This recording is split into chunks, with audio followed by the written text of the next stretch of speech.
Place all chemicals. It's chemistry, the building blocks of you and me. Without it, where would you be? In this lab, we will be determining what sort of driving forces cause reactions to occur in aqueous solutions. By mixing the chemicals in group A with the chemicals in group B, we will determine when a precipitate occurs. Remember, in this lab, you are dealing with dangerous substances, and you should not eat the chemicals. Dan, what are you doing? Yeah, I told you not to eat the chemicals. For this lab, you will of course need to wear your goggles and your apron. Or else. Then you'll need to construct a 6x6 table similar to this one, with the chemicals in groups A and B labeled. And on top of this table, you will place the transparency paper. Or else. You must place all chemicals into their corresponding microtip pipettes. They must be microtip. This is crucial to the whole experience. It's crucial. Now for the procedure.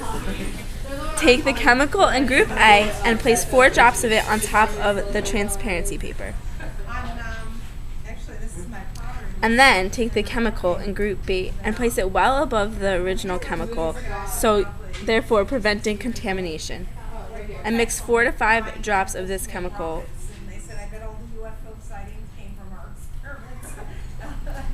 Then observe and record your observations.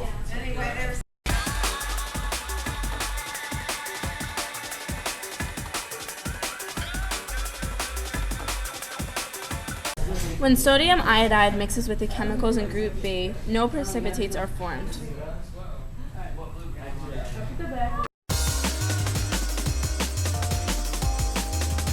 In this row, sodium carbonate forms a precipitate with each of the chemicals in group B.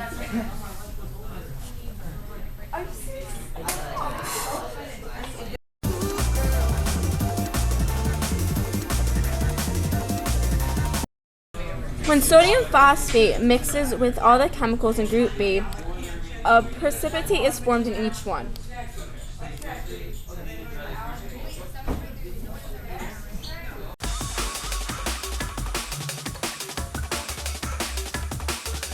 When sodium sulfate mixes with barium chloride, barium sulfate is formed. None of the others are precipitates.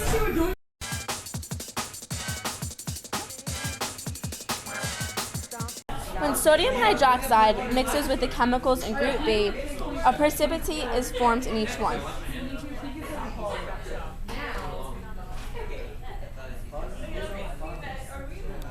If you are unsure of any of the results of this lab, check your answers over with another group or repeat the test. You want to clean up this lab?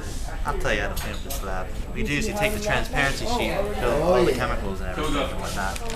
Then you dump the chemicals into the lab while still in.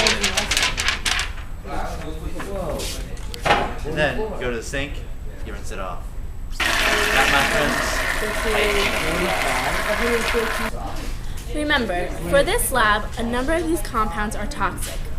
And although you're only using very small quantities, you should avoid contact with them and wash your hands thoroughly before leaving the laboratory.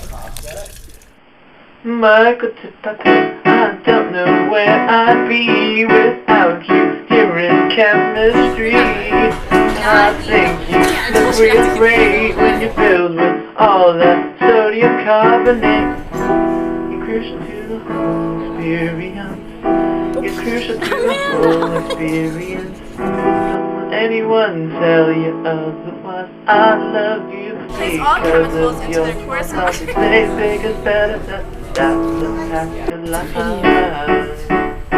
a video.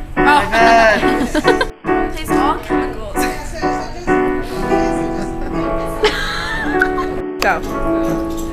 Go. So what are you doing? I'm not saying it. Make sure to wash your hands.